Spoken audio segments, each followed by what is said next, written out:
Bien, hoy vamos a estar compartiendo un tema bien interesante que se llama el proceso de Adonai para con su pueblo, para con su pueblo.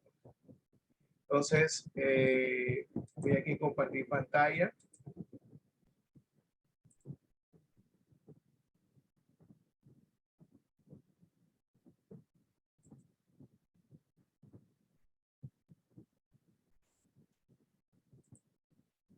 Bien, ahí ven la enseñanza que vamos a compartir hoy.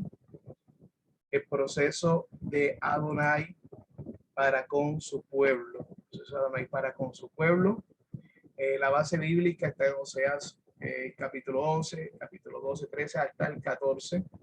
El proceso de Adonai para con su pueblo. ¿Ok? Le damos la gloria al Padre Eterno por este día en la cual Él estableció para que su pueblo, los creyentes nos puedan reunir para su gloria y para su honra, y por todo ese tiempo en la cual el Señor ha venido ministrando nuestra vida, ministrando a muchos de nuestros hermanos también, para poder con amor, con prudencia, con sabiduría, ir restaurando muchas cosas quizás que desde el principio nos enseñaron. Seguramente no fue por mala intención, sino lógicamente por ir repitiendo quizás algún concepto doctrinal, y muchas veces sin percatarnos si lo que estamos recibiendo tenía totalmente sustento en la Escritura. Igualmente, siempre reiteramos el respeto que de nuestra parte se debe estar impartiendo en cualquier lectura que los demás hermanos puedan hacer con respecto a algunos textos que tenemos dentro de la Escritura.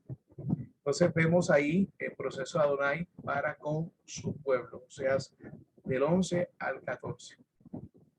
Y vamos a leer los primeros versículos bíblicos del texto de Oseas. Dice esta hermosa palabra del Eterno en el nombre poderoso de Yeshua.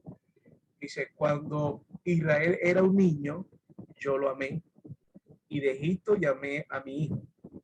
Cuanto más los llamaba, tanto más se alejaban de ellos. Ofrecían sacrificio a los Baales y quemaban incienso a los ídolos.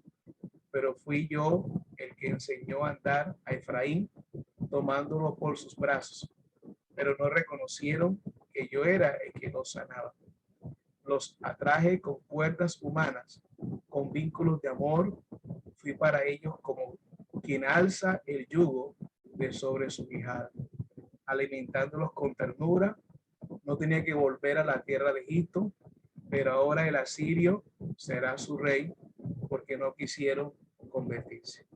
Una vez más, le damos la gloria a nuestro amado Adonai por este espacio en el cual podemos compartir su palabra, sus instrucciones santas. Vamos a empezar a manera introductoria, como ya usted sabe que lo hacemos, sobre todo en el concepto. Hemos venido analizando cada uno de los, en el cierre normalmente del sábado, analizando todo, quiénes son los escritores de la Biblia, de la escritura, y vemos, hemos aprendido muchas cosas interesantes, sobre todo que hay libros, aunque llegan el nombre quizás del personaje principal, no da completamente confirmación que haya sido este personaje bíblico que lo haya escrito. Muchos hemos analizado y comprendido que ha sido muchas veces algún seguidor, algún discípulo, o simplemente como pasó con los deuterocanónicos, sobre todo del Antiguo Testamento, que fueron títulos que les colocaron precisamente para tener mayor impacto en el caso de que la gente se motivara más a leer un libro, algo así como un concepto muy publicitario. Sin embargo, lo que hemos analizado y leído, consultado, es que el libro de Oseas, según algunos comentaristas, fue escrito por este profeta alrededor del año 750 antes del Mesías. El tema clave es retorno, regresarse en la Teshuvá, el arrepentimiento, regresarse a Elohim, a Dios. Y las palabras claves son pecado, juicio y amor. Ahí está la referencia bibliográfica de donde sacamos. El autor es Oseas. Ahí tenemos obviamente la forma como se escribe Oseas en hebreo, o Shia, que vemos ahí la letra Hei, Vav con el Olam, la Shin, lógicamente vemos ahí los Serex, que son los Nikudot, y vemos la Ayin directamente con la vocal, cuyo Nikudot suena como A. Se dice ahí Oshea, dice ahí exactamente la pronunciación Oshea, ¿ok? Entonces la palabra Oshea o el nombre Oshea significa salvación, significa realmente salvación, ¿ok? O liberación. Y fue escogido por Elohim, por Dios, para dar testimonio vivo de su mensaje ante su pueblo, casándose con una mujer que le sería infiel realmente. Su sensibilidad hacia la condición pecaminosa de sus compatriotas y hacia el amante corazón de Elohim lo preparó para este difícil ministerio. Vemos ahí inclusive la palabra Oshia, que es de salvación, es de la raíz de lo que es Yeshua, directamente la palabra que se refiere a la salvación, a nuestro Salvador. Bien, seguimos entonces el trasfondo de todo el libro, o sea, indica el momento y lugar histórico en que se desarrolló su ministerio, al mencionar a los monarcas del reino meridional de Judá, Usías, Jotán, Acaz y Ezequías, y el monarca del reino septentrional de Israel, el reino del norte, Jeroboam II, quien gobernó mientras Osea cumplía su misión profética. ¿Okay? Esto define el periodo de su actividad entre los años 755 y 715 antes del Mesías, antes de Cristo, aunque todos los indicios eran positivos para Israel. La amenaza de un desastre se acercaba inadvertida. En esta época la gente gozaba de paz, abundancia y prosperidad, pero comenzaba a ensombrecer el horizonte. La anarquía directamente es una palabra muy importante en este tiempo, precisamente. Esa palabra anarquía, si lo lograra nosotros seguir estudiando a qué se refiere, miraríamos lógicamente muchos de ese contexto que hoy en día puede estar padeciendo muchos países latinoamericanos, ¿no? Entonces, vemos nosotros que pocos años más tarde ocasionaría el colapso, el ensombrecer el horizonte de la anarquía, que pocos años más tarde sería el colapso político de la nación. O sea, describe las condiciones sociales de entonces, líderes corruptos, inestable vida familiar, extendida inmoralidad, odio de clase y pobreza. Yo miro y ustedes pueden ver todo lo que está ahí en el texto. Y uno mira la situación de muchos países latinoamericanos y nos damos cuenta que es como algo muy similar, ¿no? Líderes corruptos, inestable vida familiar, el principio y el valor que se debe dar dentro de la vida familiar se ha perdido, la extendida inmoralidad. Hoy el concepto mismo de familia, el concepto directamente de las instituciones que el Señor estableció, está muchas veces tristemente en tela de juicio. La formación misma y la creación misma del Señor ha sido muchas veces menoscabada. Hoy en día con el concepto de la modernidad, llevando casi un concepto mismo de libertinaje, el odio de clases hoy en día, el rechazo por aquel que ha conseguido algo, a veces un tipo de resentimiento social y pobreza.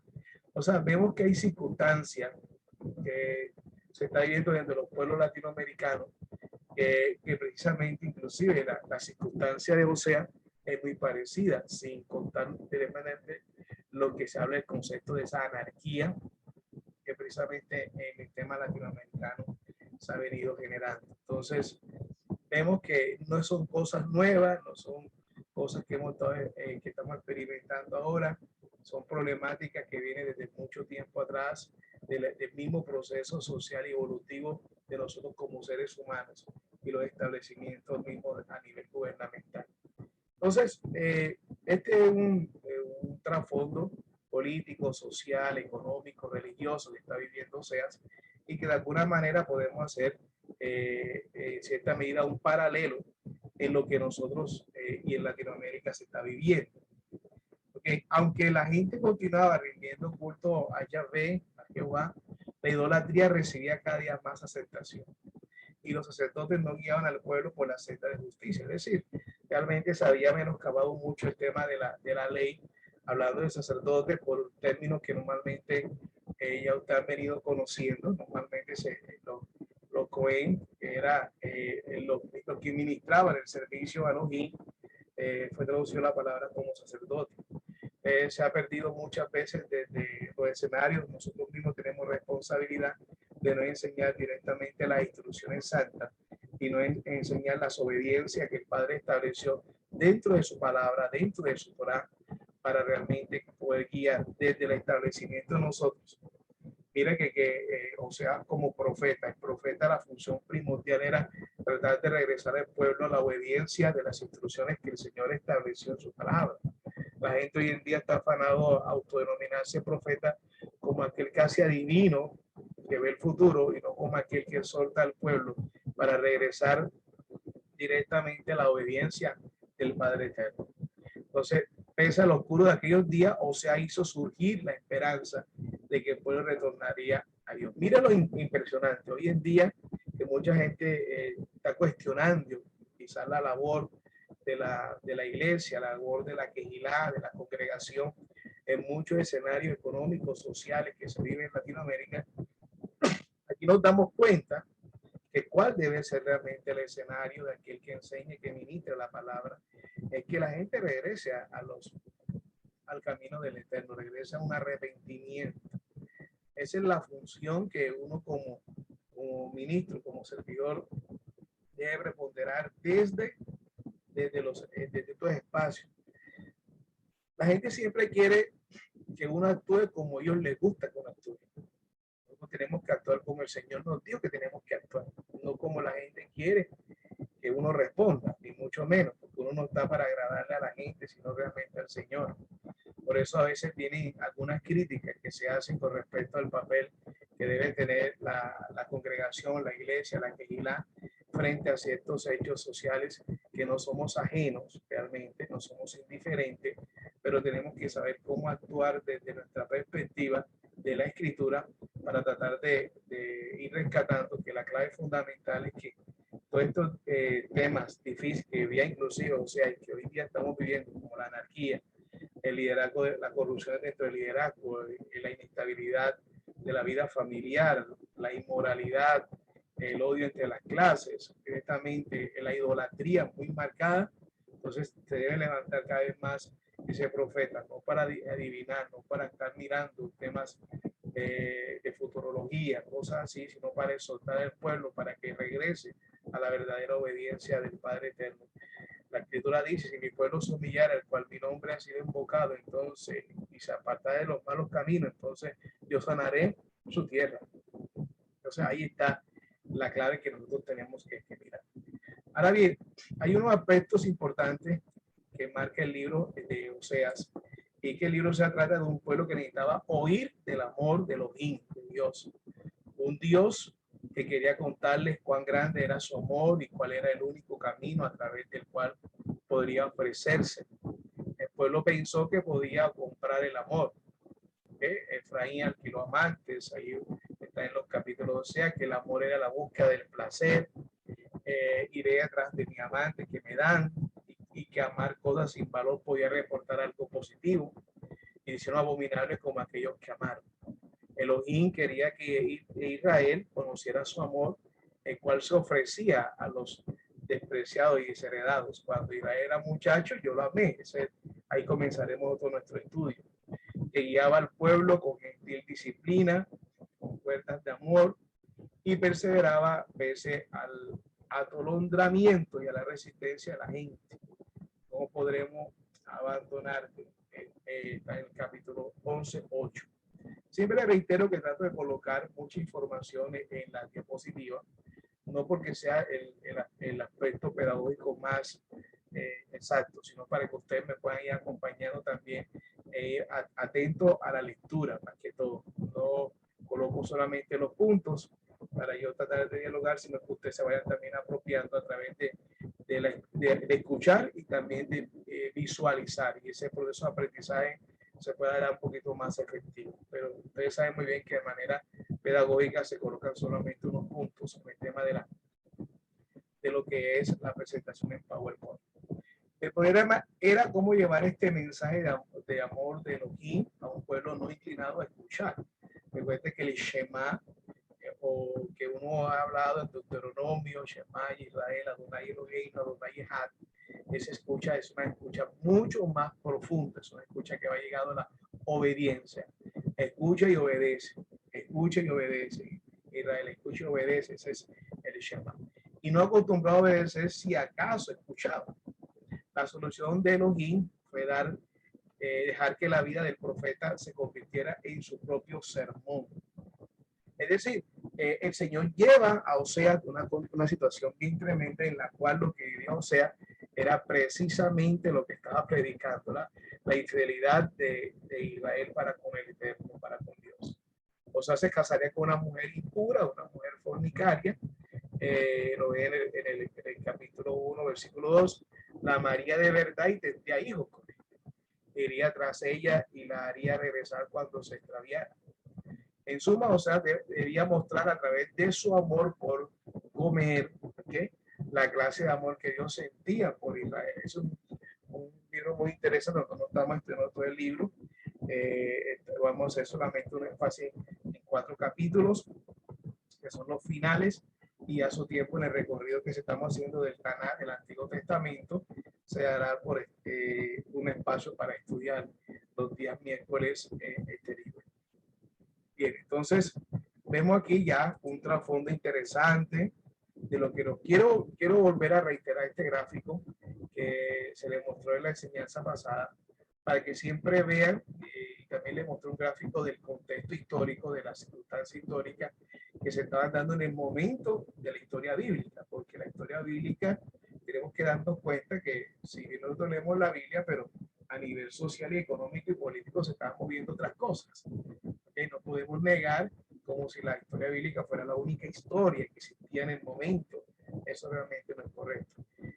La Biblia se centra en lo prioritario que es para ella y para nosotros poder entender desde el pensamiento mismo del Padre Eterno, pero paralelamente se movían otras circunstancias históricas que nosotros inclusive aprendimos desde el bachillerato, desde los que han estudiado ciencias humanas, como filosofía, como historia. Demos cuenta que había otra historia que se estaba dando en muchos países. Esa gráfica se lo mostré en la enseñanza pasada, pero quiero quedarme con esta para que ustedes se den cuenta que lo que narra prácticamente del segundo libro de Samuel, segundo de Samuel, primero y segundo de Reyes, vemos ahí donde está el reino del norte y donde aparece el profeta Oseas. ¿Ok? Vemos nosotros los profetas que dieron exhortación para el reino del sur y lo que se enmarcaron más que todo en el reino del norte y en el tiempo del exilio, sobre todo en Judá, que Daniel y Ezequiel, y después del exilio, Ageo, Zacarías, Malaquías. Aquí están los 70 años de cautiverio, donde está Daniel y Ezequiel profetizando, exhortando al pueblo, y después del exilio vemos todas las circunstancias de Esdras, Esther y Nehemías. Esto es muy importante porque a veces nosotros estamos leyendo un libro y parece que un libro terminara y comenzara el otro y que fuera en diferentes épocas. No, hay muchos libros que sobre la misma época, en el mismo contexto. Y ustedes se dan cuenta inclusive acá, en el primer libro de Reyes está la división del reino del norte y el reino del sur, ¿verdad? Y aparece inclusive el libro de Lamentaciones hasta Jeremías, quienes profetiza los 70 años de cautiverio. En el año 722 el reino del norte es cautivo por Asiria y en el año aproximadamente 586 Judá es cautivo lógicamente por Babilonia, llevándose a Daniel y sus amigos que eran relativamente personas muy jovencitas. Es bueno poder interpretar todo esto porque nos da un enriquecimiento. Génesis paralelo con Job, con el libro de Job, uno dice que Job inclusive es mucho más antiguo que el libro de Génesis, pero Abraham dice que era contemporáneo con Job. Esto es muy interesante porque vemos el libro de Job como un libro poético, pero que no nos damos cuenta que está dentro del contexto mismo de lo que se está viviendo en Génesis. Nos ayuda mucho este gráfico para poder hacer un análisis mucho más profundo de las cosas y no descontextualizar lo que estamos aprendiendo. Entonces, comenzamos por el primer punto. Adonai se compadece de su, prácticamente, de ese pueblo obstinado. El pueblo obstinado que es directamente es Israel. Y vemos ahí ese pueblo obstinado. Entonces, Osea 11:1 dice, cuando Israel era un niño, yo lo amé y de Egipto llamé a mi hijo. Mire ese texto en Oseas 11:1. Dices, cuando Israel era un niño, yo lo amé y de Egipto llamé a mi hijo. Resulta que ese mismo texto es citado por Mateo en el capítulo 2, versículos 14 al 15, dice, y él levantándose tomó de noche al niño y a su madre y se fue a Egipto. Y allá se quedó hasta la muerte de Herodes, para que se cumpliera lo dicho por el Señor mediante el profeta, cuando declara, de Egipto llamé a mi hijo. Se dieron cuenta que aquí el profeta que está citando Mateo es Oseas, es a Oseas. Hay algo que es muy curioso, porque uno en Oseas entiende que el Señor está hablando obviamente del pueblo de Israel, pero sin embargo Mateo hace entre comillas aparentemente una descontextualización y lo aplican aquí a Yeshua, a Salvador. O sea, mira algo que es interesante, que lo vemos ahí, mientras que Oseas está hablando de Israel, Mateo lo aplica a Yeshua, a Jesús. ¿Okay? Es un análisis muy interesante, ¿ya? De lo que estamos viendo ahí, porque Mateo está viendo que el cumplimiento de esa profecía de Osea es para Yeshua. Es para Yeshua. Y aquí, lógicamente, Osea está citando en el momento de que es rescatado el pueblo de Israel de la esclavitud de Egipto.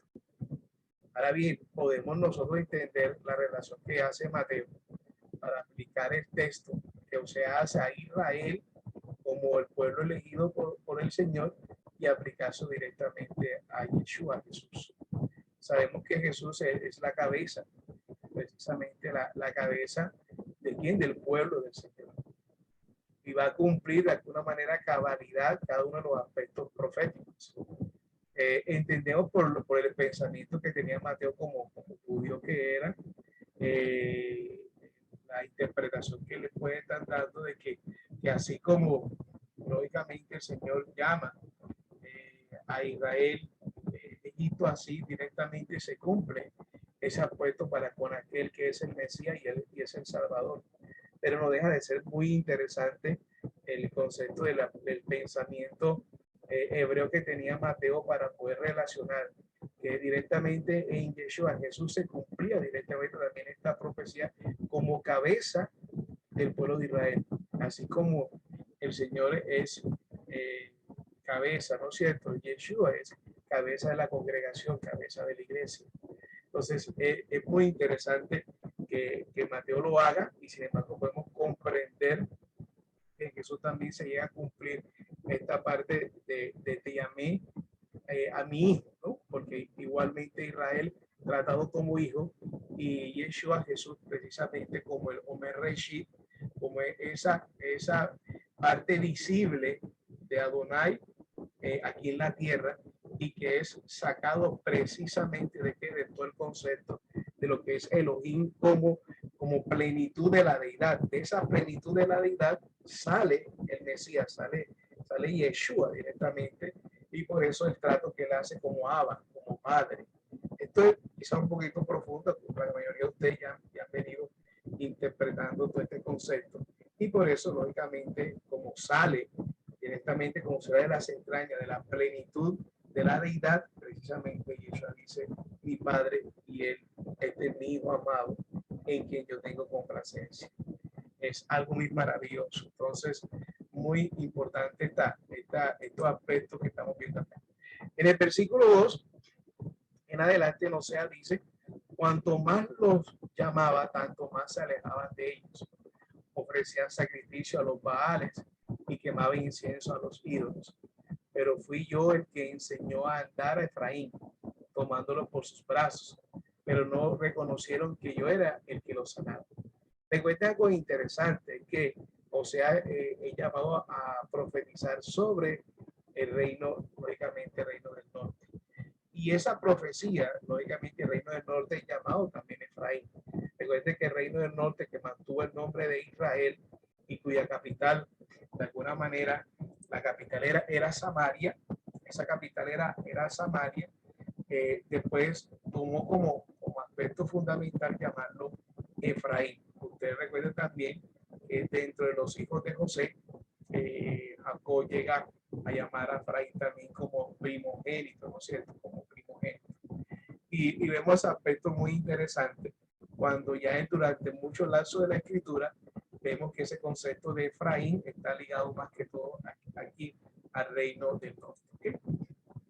Bien, entonces dice aquí, tomándolo por su brazo, pero no reconocieron que yo era el que los sanaba, los atraje con cuerdas humanas, con vínculos de amor, fui para ellos como quien alza el yugo de sobre su quijada. Hay algo que tratamos inclusive en enseñanza pasada, cuando él dice, Señor, pero no reconocieron que yo era el que los sanaba. Y habíamos enfatizado mucho cuando hay muchas personas que están dentro de idolatría y le otorgan milagros a sus ídolos, a sus imágenes, a sus santos, sabiendo que ninguno de ellos puede hacer ni bien ni mal. Sin embargo, no logran discernir que quien realmente lo está sanando por bondad y compasión es el mismo Adonai. Él no reconoce cuando la persona está cegada en su entendimiento, de alguna manera no reconoce que quien lo está sanando, quien está haciendo todo ese proceso, es el mismo Padre Eterno y ellos mismos otorgan por dar la gloria a sus propios ídolos. Dice la Escritura, alimentándolos con ternura. No tiene que volver a la tierra de Egipto, pero ahora el asirio será su rey. El impresionante concepto, porque no quisieron convertirse. La sentencia que se le da también reiterando lo que va a suceder a raíz de que se apartaron de los mandamientos, de las instrucciones del Señor. Dice, la espada gravitará en sus ciudades y el fuego consumirá las barras de sus puertas, porque siguieron sus propios consejos. Mi pueblo vacila en volver a mí, aunque lo llaman desde lo alto. Todos juntos no pueden levantar, pero ¿cómo podré abandonarte, oh Efraín? ¿Cómo podré entregarte, oh Israel? Mira lo que dice, te dejaré acaso como Atma, te trataré como a Seboí. Hace la pregunta, me da un vuelco el corazón, se me conmueven las entrañas. Entonces vemos nosotros, inclusive en el texto, cuando uno ve el texto en Deuteronomio 29, del 22 al 29, dice, de manera que cuando las generaciones venideras de vuestros hijos se levanten después de vosotros y los extranjeros vengan de tierra lejana, al ver las plagas de esa tierra y las enfermedades con las que habrá afligido a Adonai, exclamará, toda su tierra es azufre y calcinación, ni siembra ni germinación, y el pasto no crece en ella, como en la destrucción de Sodoma y Gomorra, de Adma y de Seboín, que Adonai destruyó en su ira y en su furor. Pues miren la comparación que hace Oseas. Lógicamente, el Señor habla y pone de punto de referencia a estas dos poblaciones de que no lo hace de esa manera. Pero es bueno porque vemos que la escritura es una sola línea conductora. Nosotros no podemos separar, como algunos hacen muchas veces, el Nuevo Testamento del Antiguo, o peor, menoscabar el Antiguo Testamento sabiendo que no podemos tener una interpretación adecuada si no tenemos un fundamento clave de lo que es el Tanakh, de lo que es el Antiguo Testamento.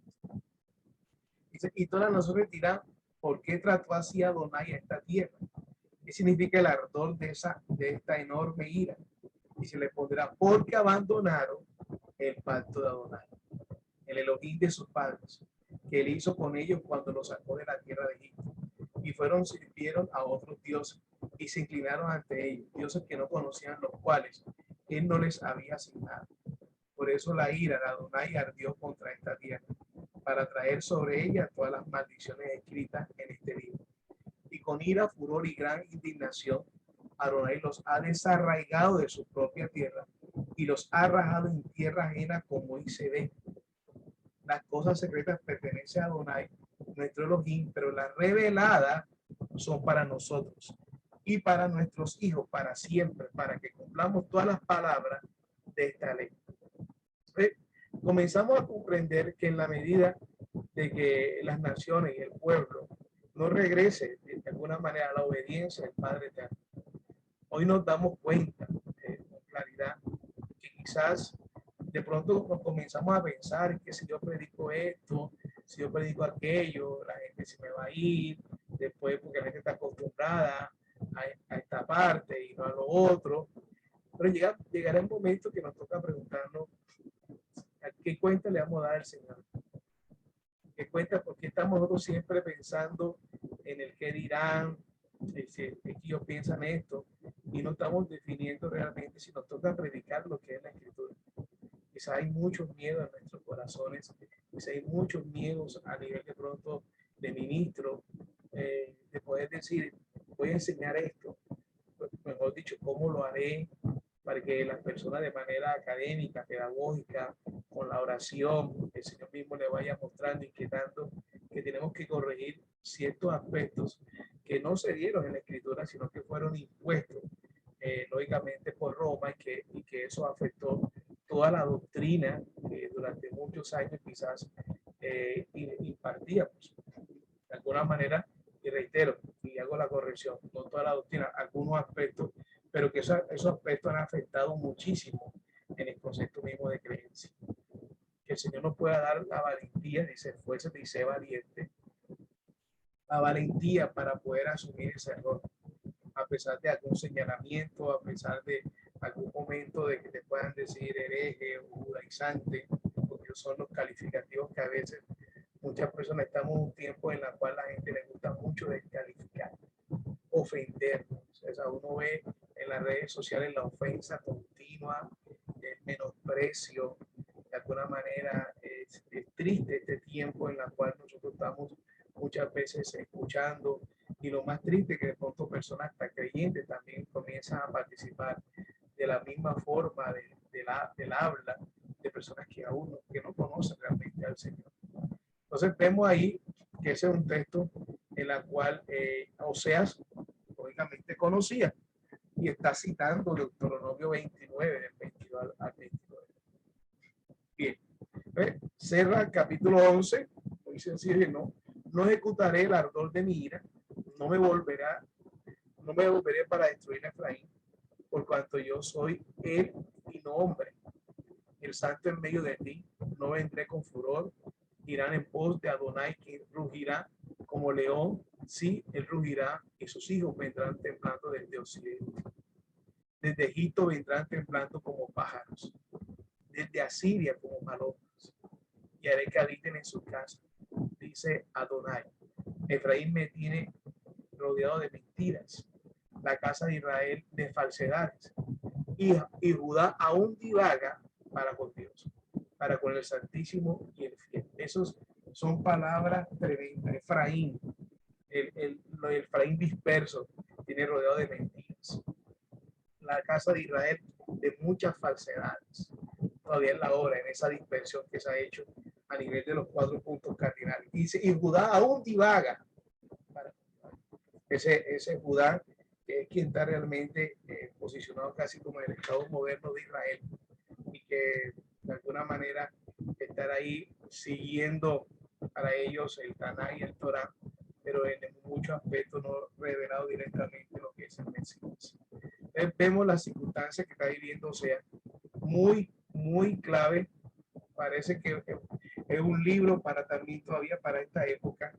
Eso es lo bonito de la escritura. Cielo y tierra pasará, más mi palabra no pasará. La escritura es actual, siempre pudo haberse escrito, digamos, durante el lazo de 1500 años por 40 hombres, y hace más, quizás comenzó a escribirse hace más de 5000 años, pero hoy vemos, por lo menos este libro que es 750 años antes del Mesías, vemos que este libro puede llegar a tener casi alrededor de 1800 años, y estamos viendo un libro que se aplica fácilmente a las circunstancias que estamos viviendo en este tiempo.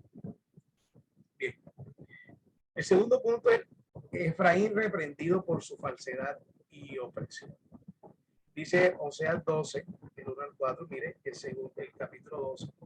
Efraín se apacienta de viento y sin cesar persigue al solano. Multiplica la mentira y la violencia. Han pactado un pacto con Asiria y lleven el aceite a Egipto. Adonai tiene pleito con Judá, visitará a Jacob conforme a su camino, le pagará conforme a sus obras. En el vientre tomó por el calcañar a su hermano y en su vigor luchó con Elohim. Luchó con el ángel y prevaleció, lloró y alcanzó misericordia. En Betel lo encontró y allí habló con nosotros. Vemos nosotros que Osea está prácticamente citando gran parte de Bereshit, de Génesis. O sea, los profetas tenían lógicamente a la mano en ese instante la Torá, lo que se llama normalmente como Pentateuco, y tenía esa información a la mano y con eso era lo que ellos se sustentaban para llevar el mensaje al pueblo directamente de Israel. Ese concepto de viento, dice, Efraín se apacienta de viento. O sea, si uno lo lee, simplemente no logra comprender todo. Entonces, el viento es una alegoría de idolatría. O sea, pacienta en medio de la idolatría. Tiene que ver con vanidad e idolatría sutil. Ahí está la referencia bibliográfica en este puntico del hermano José Sánchez sobre Oseas 12. Entonces, vemos nosotros, y sin cesar persigue al solano. Al solano. El solano es un viento más fuerte y es una idolatría más exagerada. Es decir, Efraín se apacienta de viento, y también vemos nosotros que sin cesar persigue directamente al solano. ¿Ok?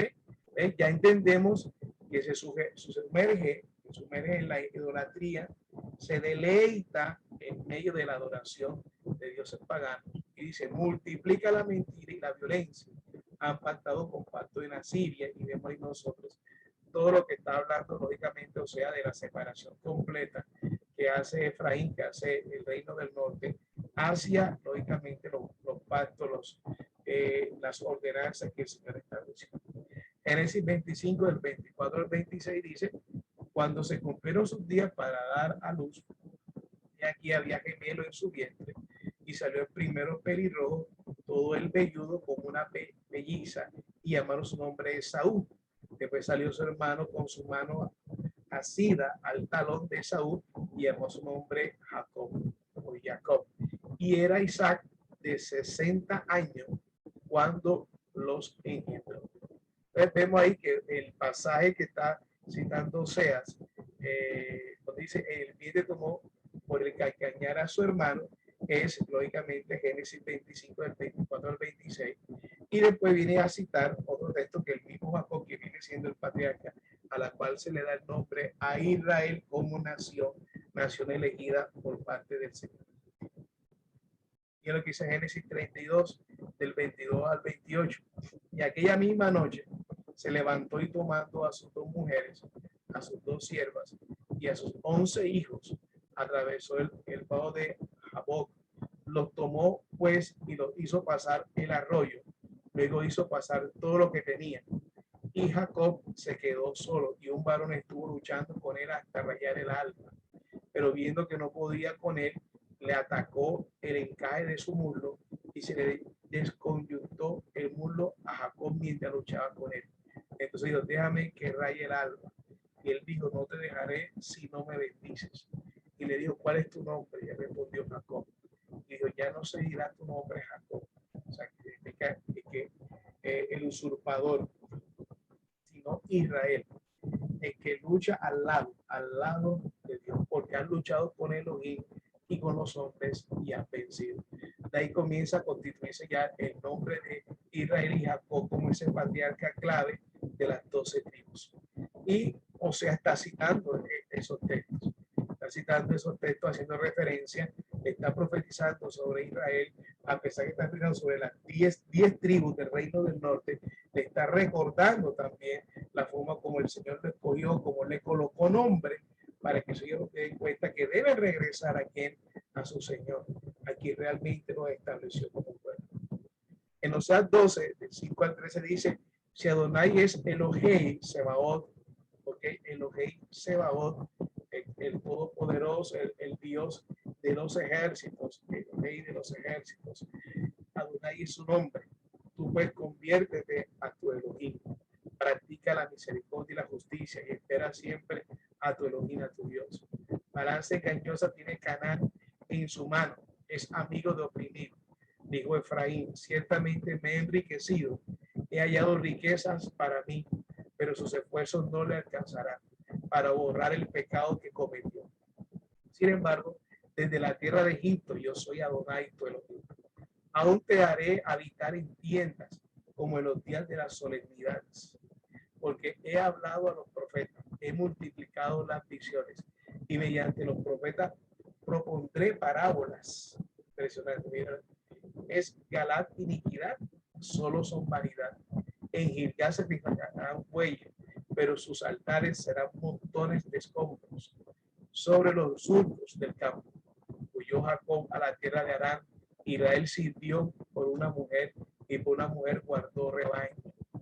Mediante un profeta Adonai hizo subir a Israel de Egipto y mediante un profeta lo guardó. Efraín lo ha provocado amargamente, por tanto dejará sobre él la culpa de sangre y hará volver en su oprobio. Entonces Efraín se dispersa, es tomado por Asiria en el año 722 antes de Mashiach, antes de Cristo. Lógicamente se dispersa, pierde la identidad directamente. En el año 586, el reino del sur, Judá, es cautivo Babilonia. Sin embargo, Daniel y Ezequiel siguen ahí firmemente. Gran parte de los que regresan, ustedes saben muy bien la historia, hay que reiterarlo muchas veces, son de la tribu de Judá y lógicamente Benjamín, que fue asumido por Judá, y ellos son los que regresan con algunos levitas y muy pocos que pertenecían a otras tribus. Sin embargo, Efraín queda sumergido prácticamente en el exilio, se constituye como esa Samaria, lo más cercano, pero se va distribuyendo entre todas las naciones. A ese Efraín es que el Señor tiene la intención de regresar por completo. Ese es el Efraín, para que los dos pueblos vuelvan a ser un solo pueblo, es decir, los dos pueblos, el reino del norte y el reino del sur. Esto es muy importante porque se tergiversó toda la historia a partir del concilio 325 de Nicea y se crearon otra serie de doctrinas que se perdió lógicamente ese gran propósito con la cual enmarca, y vamos a ver acá aún el apóstol Pablo. Bien, entonces, destrucción total de Efraín predicha. Recuerden que Efraín es el reino del norte, es el Israel que mantiene el nombre de Israel con las 10 tribus. Dice en el capítulo 13, cuando Efraín hablaba, cubría el temor y fue exaltado en Israel. Pero por Baal cayó en pecado y murió. Y ahora pecan más y más. Se hacen imágenes fundidas. Con su plata se hacen ídolos, conforme a su destreza. Obra de artesanos todo ello. Se dirigen a ellos. Les sacrifican hombres y besan becerros. Por eso serán como nube mañanera, como el rocío que pronto desaparece, como estamos arrastrados por el viento, como humo por la chimenea. Sin embargo, desde la tierra de Egipto, yo soy Adonai, tu Elohim, tu Dios. No tendrás otros dioses aparte de mí, ni otro salvador sino a mí. Yo te conocí en el desierto, en tierra de gran sequía, inclusive el tiempo de Abraham, pero en sus pastizales te saciaron. Y una vez respeto, se engrosó su corazón y se olvidaron de mí. Después de que el Señor los ha llamado, los ha prosperado, ustedes se olvidan directamente de su Salvador. Este aspecto de Efraín ya estaba prácticamente profetizado o predicha en Deuteronomio 8 del 11 al 20. Y dice, cuídate, no sea que te olvides de Adonai tu Elohim. Yo estoy leyendo ahí la letra YH, VH como Adonai, que son las consonantes hebreas Yud, Het, Bat, Heit, directamente, que inicialmente así no tendría ninguna pronunciación porque no tiene los nikudot y no tiene las vocales. Yo le leo Adonai tu Dios. Y de observar sus mandamientos, sus decretos y sus estatutos que yo te ordeno hoy. No sé que cuando hayas comido y estés ya harto, es decir, ya saciado, y hayas edificado hermosas casas y la dites, y tus vacadas y tu rebaño incremente, y la plata y el oro se te multiplique y todo lo que tengas aumente, tu corazón se enaltezca. Y te olvides de Adonai tu Elohim. Por eso el salmista dice, no me des mucho, que me olvide de ti, ni poco que pase necesidad. Tampoco el Señor le habla inclusive a Salomón diciendo, no te hagas a muchos caballos, no te hagas muchas propiedades. También dice la escritura, es más fácil que pase un camello por el lomo de una aguja que un rico, es decir, un rico, ¿quién es un rico? Aquel que ama más las riquezas, no que tiene propiedad, sino que coloca la riqueza por encima de todo, entra al reino de los cielos, porque ya sabemos toda esta experiencia que el Señor le está advirtiendo inclusive a su propio pueblo, se olvidan completamente de quién le da la sabiduría para administrar las riquezas. Dice la Biblia, tu corazón se enaltece y te olvidaste de Adonai tu Elohim, que te sacó de la tierra de Egipto, de la casa de esclavitud. Esa tierra de Egipto para nosotros, lógicamente, representa la ley misma del pecado, la ley que nos tenía esclavizado, la ley misma del pecado, que te condujo por el vasto y terrible desierto, con serpiente abrasadora y escorpiones, y en una región sedienta y carente de agua, que sacó agua de la roca de Pedernal, recordando todo, inclusive lo que sucedió con Moshe. En el desierto te sustentó con el maná que tus padres no habían conocido, a fin de afligirte y ponerte a prueba para poder hacerte bien en tu futuro, para que pudieras aprender a depender de quién, de Elohim, tu Señor. Y digas en tu corazón, mi poder y la fuerza de mi mano me ha procurado esta riqueza. Mira lo que está pidiendo el Señor. ¿Cuántos hoy en día piensan, lógicamente, no dar al Señor? Porque dicen, ay, que yo, esto es lo que me lo gano yo, esto es lo que yo, y no pueden determinar que lo que ellos reciben son productos directamente de la provisión diaria del Padre y que Él nos da fortaleza para poder producir directamente. Todo proviene del Eterno, del Padre Celestial. Antes de recordarás a Adonai tu Elohim, pues Él es quien te da fuerza para hacer riqueza, a fin de confirmar el pacto que juró a tus padres, como se ve en este día. Pero sucederá que si te olvidas completamente de Adonai tu Elohim y andas en pos de dioses ajenos y le sirve y te postras ante ellos, hoy os advierto solemnemente que habréis de perecer irremisiblemente. Así como Adonai va aniquilando naciones delante de vosotros, así pereceréis vosotros también en pago por no haber obedecido la voz de Adonai, vuestro Dios, vuestro Elohim. Esto es tremendo. Por eso la Escritura dice, no hay maldición sin causa. No hay maldición sin causa. Qué tremendo este libro, estos capítulos. Vamos a seguir estudiando el libro capítulos de Oseas. Y qué bueno que podamos nosotros ir haciendo el paralelo o los textos paralelos de donde Oseas va, lógicamente, citando para mirar. Esto es bonito, ¿sabes por qué? Porque Oseas no le está echando la culpa de pronto al diablo, a Satán, sino que como todo profeta que conoce la escritura, sabe y mira que muchas de las consecuencias que vive es producto de la desobediencia a los mandamientos que el Señor estableció en su palabra. Lo ven ustedes ahí, o sea, no está echando la culpa a nada, sino que reconoce que todo lo que sucede es producto de lo que se había predicho, de que si no andamos en los caminos del Señor, en la obediencia de sus mandamientos, de los Moadim, de la fiesta, de las santas convocatorias, vendrían lógicamente consecuencias para nuestra vida. Y eso está ahí clarito.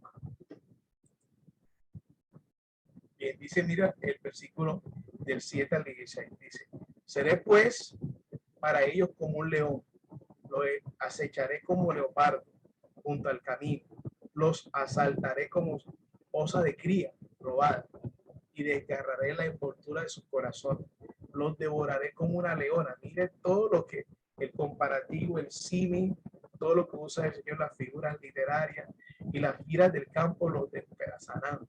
Tu rebelión contra mí, tu ayudador, oh Israel, es tu destrucción. ¿Dónde estará entonces tu rey? El rey que ustedes han montado, la idolatría que ustedes han establecido para salvarte en todas tus ciudades. ¿Qué de tus jueces a quien demandaste? Dame un rey y príncipe. Ellos mismos se comenzaron a otorgar directamente. Queremos un rey. Y se le tuvo que nombrar, lógicamente, a Saúl, ¿verdad? Dice, airado te di un rey, airado te di un rey. Y por mi indignación te lo quité. Ahí está completamente la claridad de que Saúl no provenía digamos, del corazón del Señor. Y por indignación te lo quitaré. Atada está la maldad de Efraín, su pecado bien guardado.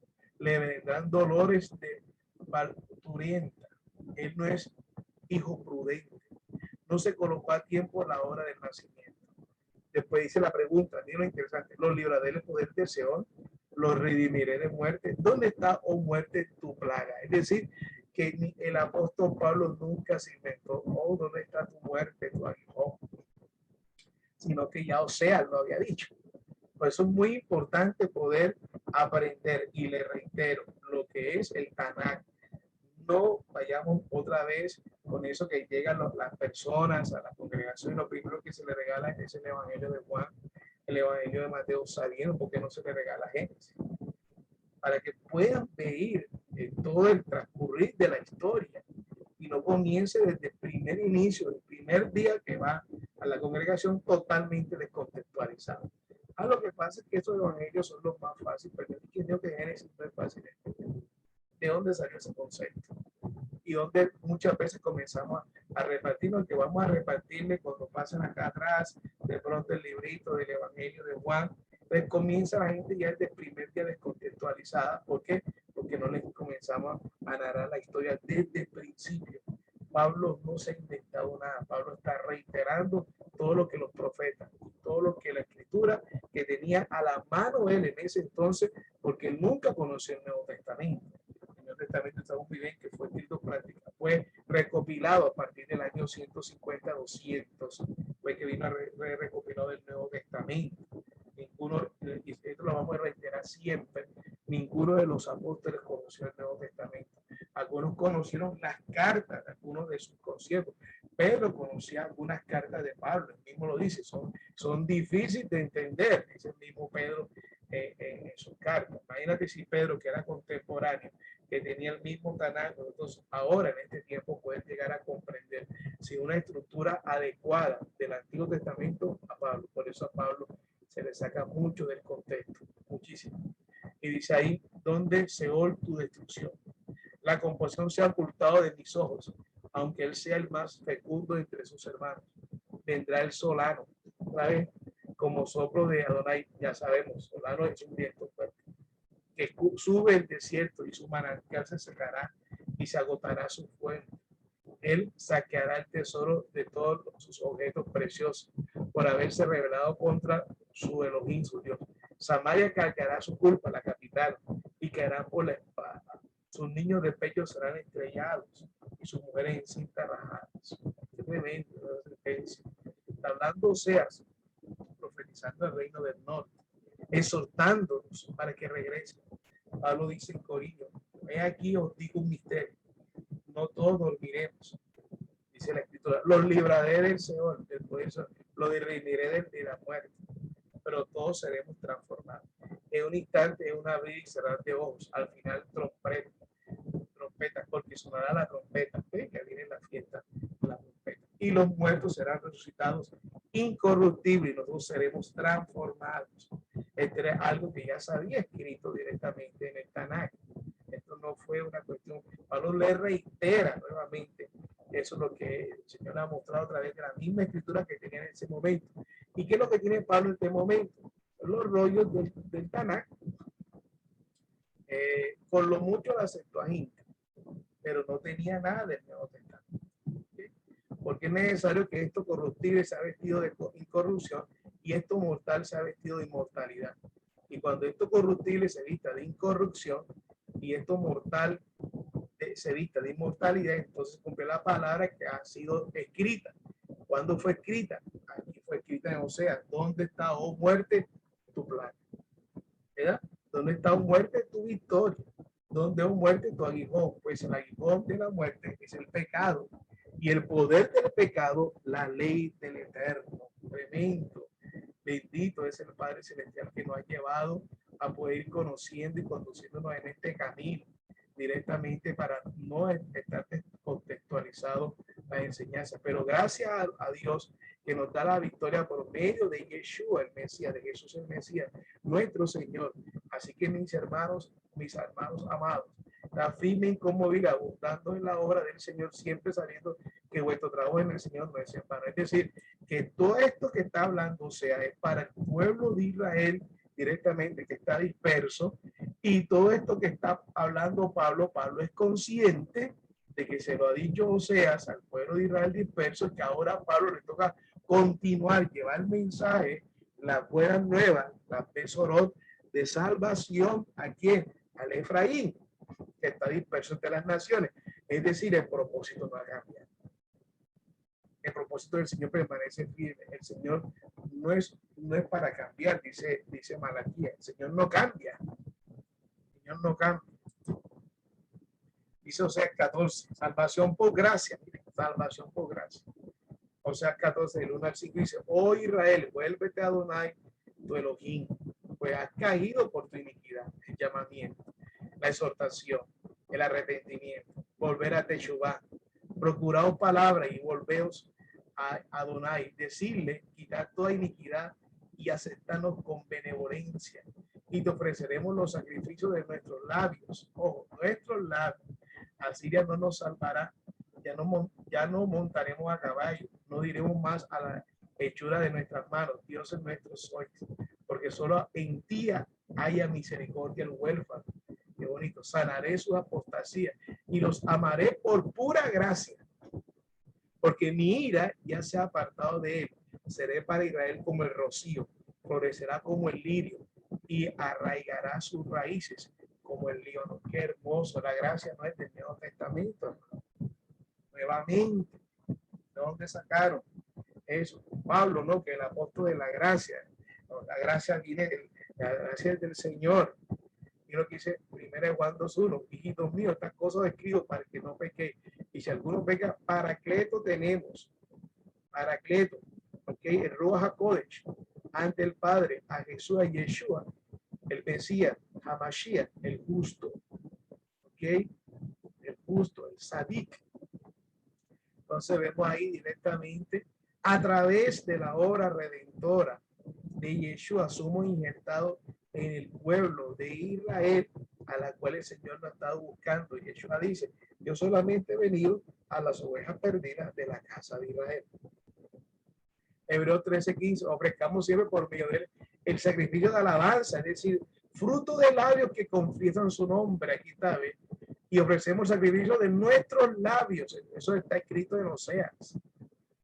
En Oseas, o sea, los apóstoles, los escritores del Nuevo Testamento están citando, es prácticamente el Tanakh. Romanos 10, del 9 al 10, dice Pablo, si con tu boca confiesas a Jesús como Señor y se cree en tu corazón que Dios lo resucitó de entre los muertos, serás salvo, porque el corazón se cree para justicia y con la boca se confiesa para salvación. Hermoso lo que estamos viendo hoy, aleluya. Yo no sé si, amado hermano, alguno dice por ahí, amén, bendito es tu nombre, como el Señor va aclarando todo sin salirnos del contexto, aclarando todas las cosas. Ahora bien, yo quiero cerrar la conclusión en esto. El apóstol Pablo tenía en su mente la restauración de las 12 tribus de Israel. El apóstol Pablo no está pretendiendo ni uno, ni que sus escritos formen parte de un nuevo canon, gloria al Eterno, de que tenemos el Nuevo Testamento y eso nos reitera el Antiguo Testamento. Ya sabemos que esos dos conceptos, Antiguo y Nuevo Testamento, fue impulsado por Marción de Ponto. Él no está pensando nada de lo que hoy mismo muchas veces le están otorgando. Él sabe que es llamado a los gentiles y para él hay gentiles que están la promesa, que son los goyim que vienen y que se dispersaron. Por eso todas las cartas de ellos a los dispersos en Capadocia, en Bitinia, en Salcosa, comienza a hablarle. ¿Quiénes son los dispersos? Precisamente los que han perdido identidad y que están en los 4 puntos cardinales. Yo los recogeré para unir y los dos pueblos serán uno solo. Esos dos pueblos son directamente el Efraín, que está disperso entre las naciones, y el Judá, que son la mayoría que están, aún están en otras naciones, pero también estableciendo en lo que hoy es el Estado moderno de Israel. Pero ambos, tanto el Judá, tienen que reconocer y revelarse que es Mesías, como directamente al Efraín, que está entre las naciones, ese remanente que está dentro de las congregaciones, tiene que revelársele directamente la obediencia a los mandamientos, a los moadí, a las fiestas santas, convocaciones. O sea, ambos tienen que tener una parte de esa revelación. En ese momento se le han restaurado todas las cosas y los dos pueblos serán nuevamente un solo pueblo como es desde el principio. Esto no es denominación religiosa. Esto no es denominación. Este es un pueblo que el Señor por amor, lógicamente, ha venido a buscar para unirlo nuevamente. Y ese vínculo de amor se llama Jesús, Yeshua. Dice Efesios 2, del 1 al 10. En cuanto vosotros estabais muertos en vuestros delitos y pecados, está hablando a los que están regresando de la dispersión, en los cuales anduviste en otro tiempo, según el curso de este mundo, conforme al príncipe de la potestad del aire, del espíritu que ahora actúa en los hijos de desobediencia. Entre ellos también vivimos todos nosotros en otro tiempo, claro, tuvimos un tiempo de desobediencia, no somos ajenos a eso. Eso de nuestra carne, haciendo la voluntad de la carne y de los pensamientos, y éramos por naturaleza hijos de ira, claro, la sentencia de la ira de Dios, lo mismo que los demás, pero Dios Elohim, que es rico en misericordia, por su gran amor con que nos amó, aún estando nosotros muertos en pecado, nos dio vida juntamente con el Mesías, ¿ok? A través de Yeshua, de los méritos de Yeshua, directamente, por gracia habéis sido salvos. Esa gracia es la elección divina del Padre, no que por gracia ya tú no tienes por qué obedecer, eso es mentira. La gracia que produce en ti, produce es obediencia. Y juntamente con Jesús, el Mesías, Yeshua HaMashiach, nos resucitó y nos hizo sentar en los cielos. Nos dio nueva vida. Nos dio nueva vida para poder entrar en obediencia. La manifestación que estamos caminando en gracia es la obediencia a los mitzvot, la obediencia a los moadín, a los mandamientos, a las santas convocaciones. Dice, para mostrar en los siglos venideros la inmensurable riqueza de su gracia, en su bondad para con nosotros en Jesús el Mesías, Yeshua HaMashiach. Porque por gracia habéis sido salvos por medio de la fe. Es decir, somos por la gracia, por la elección divina del Padre, porque era un favor inmerecido, habéis sido salvados, este eligió sin que no hubiera hecho bueno y malo, pero por medio de la obediencia, de la emuná. Y esto no es de vosotros, es el don de Dios. El don de Dios de la salvación, pero la salvación es manifestada a través de nosotros por medio de la obediencia. Aquel que tiene la gracia, obedece. Aquel que tiene una falsa gracia, entonces quiere desobedecer todo y quiere menoscabar lo que dice la Escritura. Dice, no por obras, para que nadie se gloríe.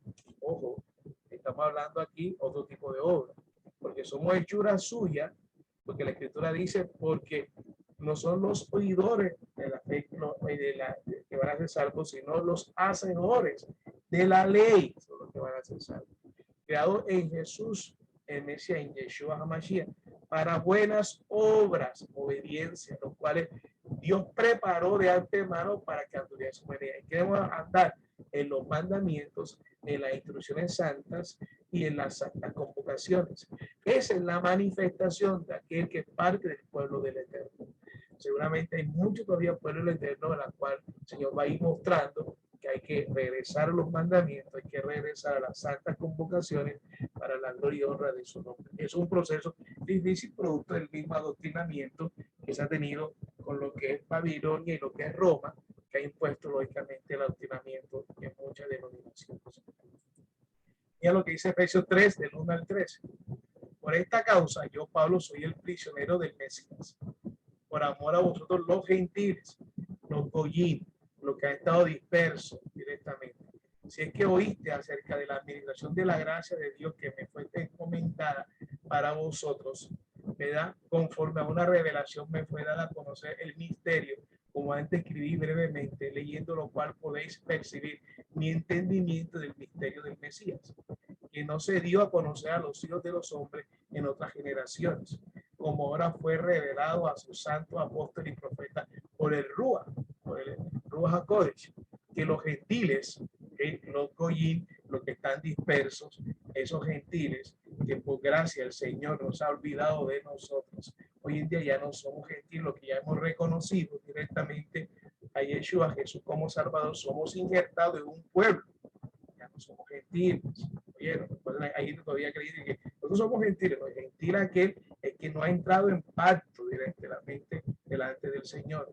Son coherederos y miembros del mismo cuerpo y copartícipes de la promesa de Jesús el Mesías por medio de la besorá del Evangelio, el Evangelio que fue establecido desde el mismo Génesis, del cual fui hecho ministro según el don de la gracia de Elohim que me fue dada directamente. Ahí dice la escritura que me fue dada, dice ahí que me fue dada a mí son menos, reitero el 7, el cual fui hecho ministro según el don de la gracia de Dios que me fue dada conforme a la eficacia de su poder, a mí que soy menos que el más pequeño de todos los santos.